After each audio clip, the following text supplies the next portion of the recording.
Hello and welcome to the This Works For Me Virtual Summit. I'm your host, Faith Watson.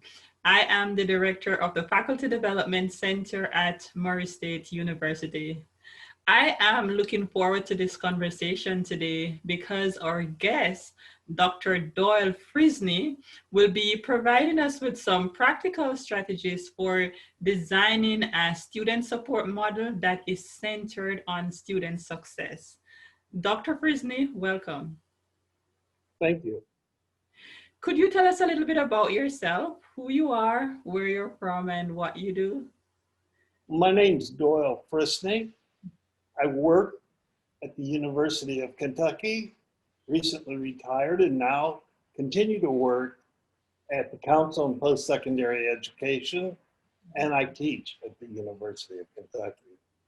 My background is mostly centered in technology, and my primary career was as the Chief Technology Officer at the University of Kentucky. And so we are really looking forward to talking to you today. We know that you have a wealth of experience and you're just going to be sharing just a little part of that experience with us today. In fact, the title of our conversation is Designing a New Student Support Model Centered on Student Success.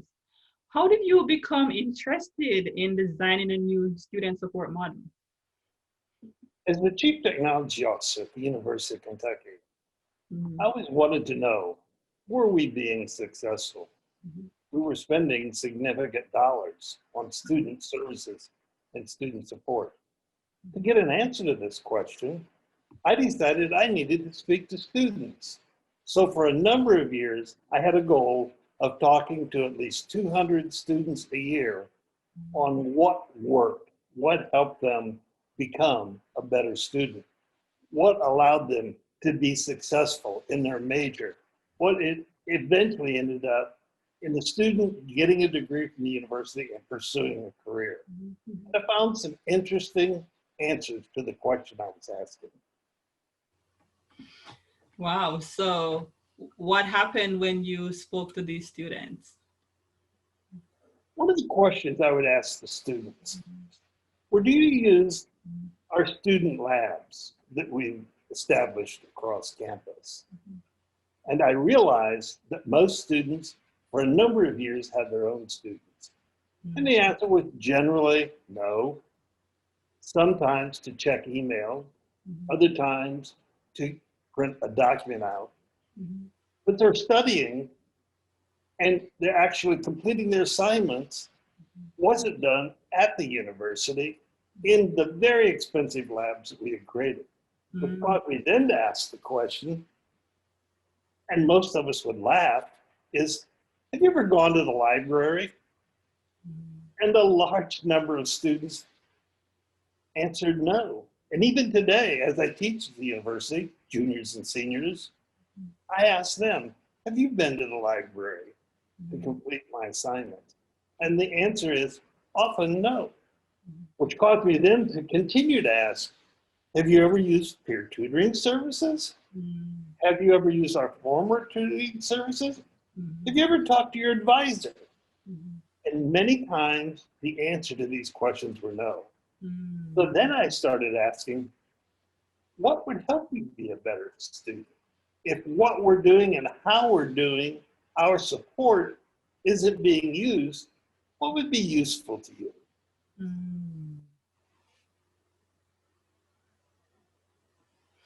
So after you spoke to these students, and I imagine that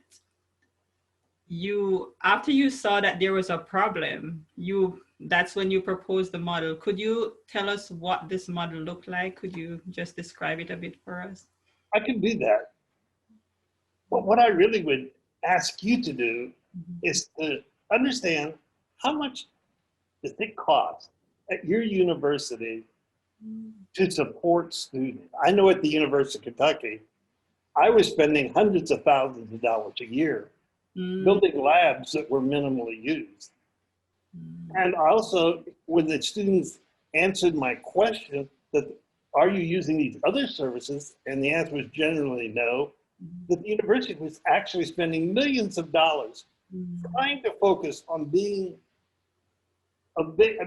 providing services that would help the student be successful, and the student wasn't using it. So first I had to recognize that the university probably needed to shift how they were spending their dollars. But I asked myself also the question, why weren't the students using these services?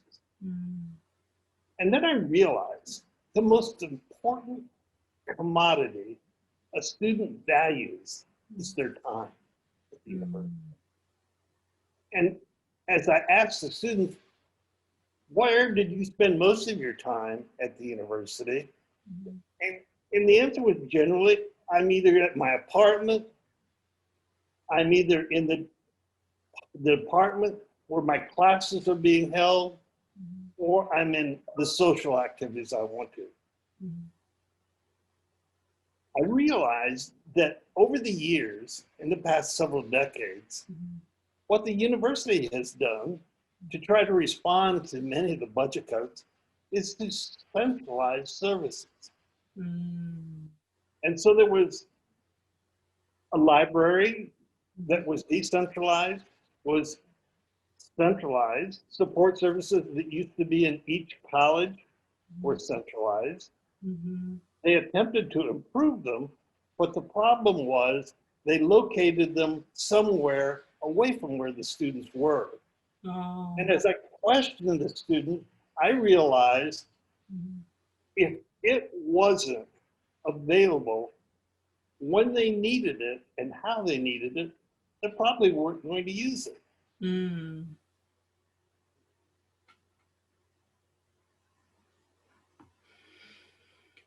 So in terms of the model that you came up with, what did that look like? The first thing I had to ask is, what would they use? And so I decided, why not ask the students, what do you want? You know, currently, the University of Kentucky's model reflects many other university models.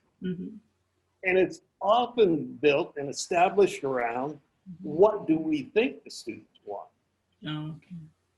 Or possibly, what does the literature indicate students need? And it wasn't focused around what did the students actually ask for to complete the assignment. So, and I began asking the question, what do you really want? And the basic answer was, I want the service I need and the answers to the questions I have as timely as I can and as close to me as possible. So if I'm getting ready to write a paper, I need the resources to write a paper and understand how I should write a paper for a particular professor where it is convenient for me to use when I need it. I don't need to leave the building I'm in and find the writing center or schedule an appointment at the writing center. I just need to be able to walk to a resource and the resource is available. So I asked the students, what types of things would you want? And the answer was interesting.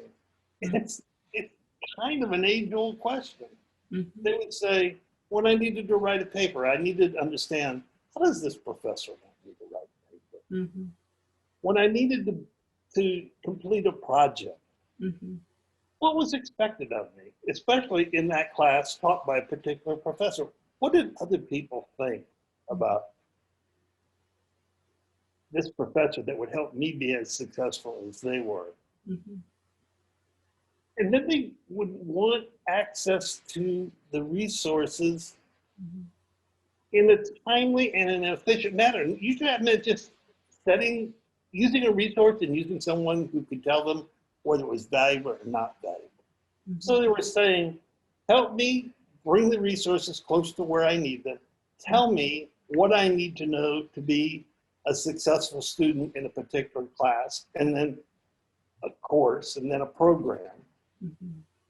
and provide it in a way that it meets my needs at the time I need it, so I can complete what I want to complete to be successful in this academic semester or in a program.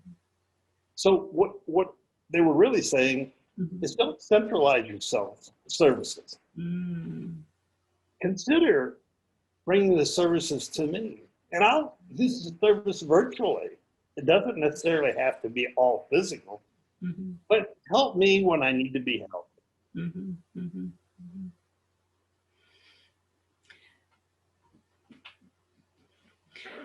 And so in terms of the help that you were able to provide them in this context, in terms of the model, how did you approach that? I asked myself, and I asked the student, you know, what would you envision? And basically what I ended up with was something located in the college where they were taking their classes that was directly associated with all of these other resources that were on campus. In other words, how do I use the resource? And someone could say, do this. Or how do I take a test? And someone would say, like this. And then I realized, you know, you really don't need to have all these computer labs that I've built across campus. You might need some computers, but you might not need a whole room full of computers. What you need are knowledgeable people. And I found out there were really two groups of people that students really needed. One was a professional, and they were asking, how do I gather knowledge and how do I distinguish what is good knowledge and what is not maybe as complete knowledge? And then how do I assemble this knowledge? How do I write a paper? How do I complete a project? And that person had to be aware of all the resources that were available at the university. Because I had been working a lot with the library at the university, I realized probably a great resource would be what I call a knowledge navigator. And the knowledge navigator would probably going to look something like a librarian. But the librarian wouldn't be located in the library. They might be just kind of the knowledge navigator, the reference librarian that was located in the college. They would know what was important as far as resources for that particular college. They would know how to access resources across many databases that the university had available. So I realized you needed that type of person. But most of their questions were about, how do I do something? And I wondered who would be the best resource for that. And as I started my teaching career, I realized when I talked to the student and I asked them a question, who do you go to? They basically said their peer group. So if I could create experts from that college that were students, they're probably going to talk to students very openly. So my thought was, you can have a senior level undergraduate student or possibly even a graduate student in a college matched with what I call the knowledge navigator or the librarian in a facility in that college that might look like a modified lab or a mini library, but it was really the front door to lots of questions being answered. And you wouldn't necessarily have to recreate all of these student support services in the building, but you needed to be able to directly meet a student's need when they had it, which means you could either direct them to go to a service, or you virtually could connect them to this service, or you could show them how to use the facilities that the university had adopted them. So really what I'm saying is you're going to decentralize a lot of these centralized services that you had established over the years to really meet the needs of the student. So that's the question. The question really was, what does the student want and what do they need? And what are they willing to use to be successful? Instead of saying, I think I know the student. And I'm going to practice models that have been established for years at universities. I'm going to even put more money into it because I don't think this is a money problem. It's a focus problem. Wow. So what I'm hearing you say is that, first of all, you have been spending millions of dollars, or, as a whole, as the university, on providing services that for the most part were centralized. But then it seems as if students were not necessarily using those services. And then you propose a model that would decentralize these services to where the students were more likely to use them. And so I imagine that you would propose this model to the academic leaders. Is that what you did? You proposed the model to them, and what happened after? Yeah. So what I decided to do was I needed to talk to all of the units to understand why they existed the way that they existed today. And then I needed to integrate this information with what I was hearing the students say. As an administrator at the university, I realized we didn't have unlimited budgets, but we had the ability to think and create and on occasion change. So I asked the students, most importantly, what do you need? And I recognized across campus where these services were being offered. And the key into this is I talked to hundreds and hundreds of students, and not just a few, but most students did not, and still today do not use a lot of the services that are available because one, they don't know about them. Two, they don't have enough time to use them. Or three, they're just confused. So once I realized that they really wanted to do something where they were at, and I realized where they were at most of the time while they were at the university were where they were taking their classes. And that was generally in the college that they were enrolled in. I realized whatever I built probably had to be and exist at that entity. So a student between classes or before classes could conveniently say, could you help me with? And it would be used. So with that, what I did is I started asking people, would you be willing to look at a change? Once I recognized what the change was possibly going to be, then I started asking different departments on campus, why do we do things the way that we're doing them? And if I told you that I have talked to all of these students, and this is the answer I got, what would you tell me to adjust from your perspective? If you're providing tutoring, if you're providing advising, if you're providing a service like I did with technology, if you were a librarian, what would you be willing to do to address these answers that I received from the students? And I recognized that everybody really at the university was there to really want the students to succeed.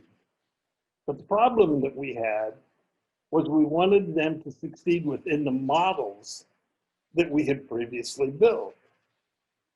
So my proposal was, let's do something that's more decentralized than centralized.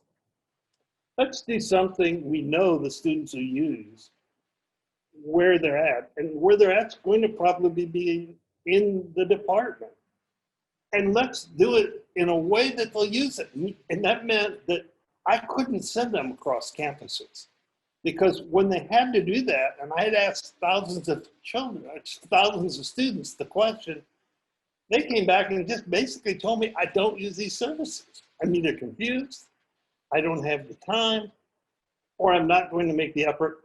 I'm going to study at home, and I'm just going to try to get as much as I can from asking my friends who took classes, or reaching out on the internet and trying to find resources instead of using maybe the refereed resources and the professional resources we have on campus. I'm going to do it where I'm at, when I need it, and how I think I can get it done. And I knew I needed to replicate this somehow within the university, within the college that they had.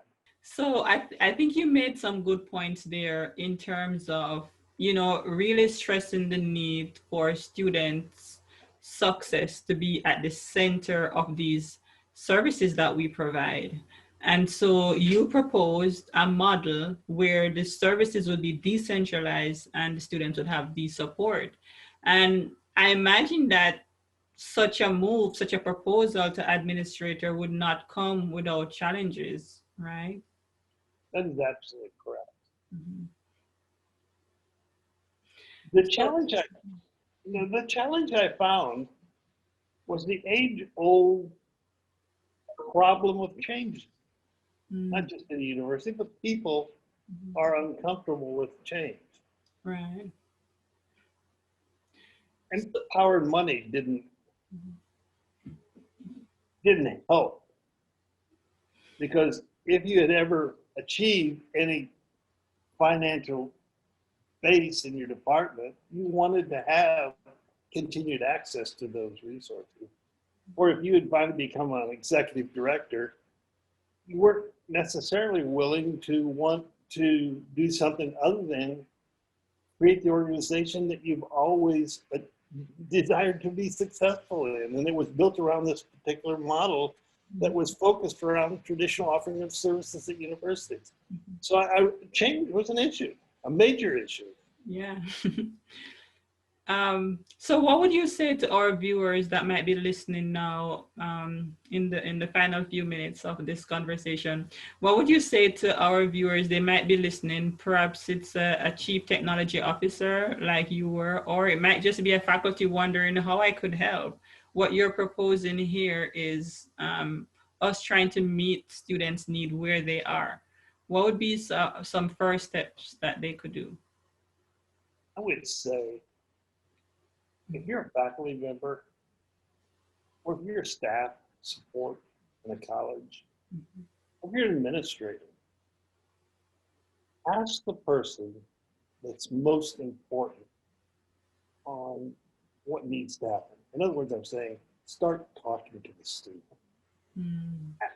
The first question you need to ask the students, are you going to our libraries? Have you ever been using your advisor for anything other than to remove a hold so you can take a class? Or ask them if they've been to the writing center. Or ask them how many times they go to the library in a year. Or ask them if they really need to have computers provided to them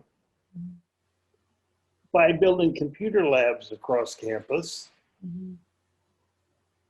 And think what the answer is. I mean, ask your students at your college, are you using the resources I am providing for you today? And don't ask 10 students, ask 100 students. And get an image of what's happening at your college. Then really understand, how would my college, how would my university, what changes can I make? And how should I make those changes? Because you're not going to change to a new model overnight. The change is going to come incrementally. It might be establishing relationships where you bring different people to your college to talk about services that are available. That might be the first step. Mm-hmm. It might be opening the door to encouraging a time when the libraries or the time when the peer tutoring service or a time when the technology staff can just meet with you to talk about the responses you receive from the students and ask if we got these responses to our questions and the students aren't using the services the way we're providing, what's the first thing I can do at my college? Mm-hmm. What are the incremental steps that I can take that meets the needs and the outcomes of what the student asked for? And the student ultimately is going to say, I need to know what are good resources. I need to know whether I am writing correctly. I need to understand what is a good peer-reviewed resource and the difference between that and just something I find on the internet. Mm-hmm. And then I need to know how to get to and use any of these resources. Mm-hmm. So I need to make them available. But the first step is talk to the students. And the second step is talk to your peer staff at the university. Yeah. Get 2 or 3 together and maybe grow that group. But start talking about change and seeing if change is even possible. Mm-hmm. Yeah, I think that's very important because it's one thing to propose a model or services, or if someone listening to this conversation, they might say, let me go do this. But the context at their university might be so different, as well as the student. And especially during unusual times when, perhaps in the past, student might not have had a demand for computers, but now with this unusual time, some students might need it, or some students might tend to be home more. So depending on what's happening, it's just so important to really ask the students. Oh, absolutely. And you bring up an excellent point. Mm-hmm. The whole issue with the pandemic, Mm-hmm. COVID experience, and what it's done Mm-hmm. to the university offerings. Most students aren't even coming on campus. Mm-hmm. Most students are taking their classes either from their dorm room Mm-hmm. or from their apartment. Sure, they're at the college, Mm-hmm. but Mm-hmm. they're not even close to the resources they might need to pass class. So how do we address change even in those times? Yeah. It's probably a bigger problem right now than it was 2 years ago. Yeah, it is. So it's almost like you have different sets of students. Some students are staying home who have the resources, and then there might be some students who don't have the resource that need to be on campus. And then you have to then consider, okay, if there is a percentage, not that you can put a number to everything. And then again, and I guess that's where your point is important. It's important to speak to students, not just a few, but a significant number, and speak to them often. You said earlier in the conversation that you would speak to the students often. It's not that you would just speak to 1 or 2 students and just finish there. So I think really asking the students who you are going to be serving is good. Yeah, So, and let me make a point here. mhm, I retired from my role at the University of Chief Technology Officer a couple of years ago, but I continued to teach at the university. mhm, And even this year, I'm one of the few face-to-face classes that a student has.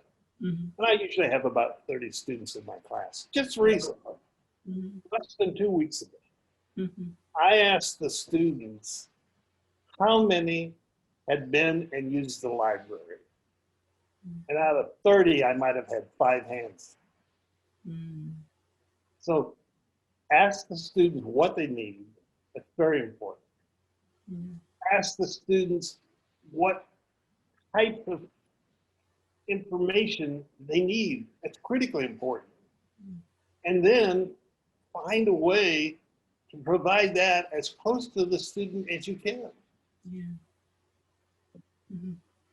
Yeah. So thanks for that pointer there, because what you're proposing is a model to say, come up with a student success model that really meets the need of your particular students at your institution at even a particular time.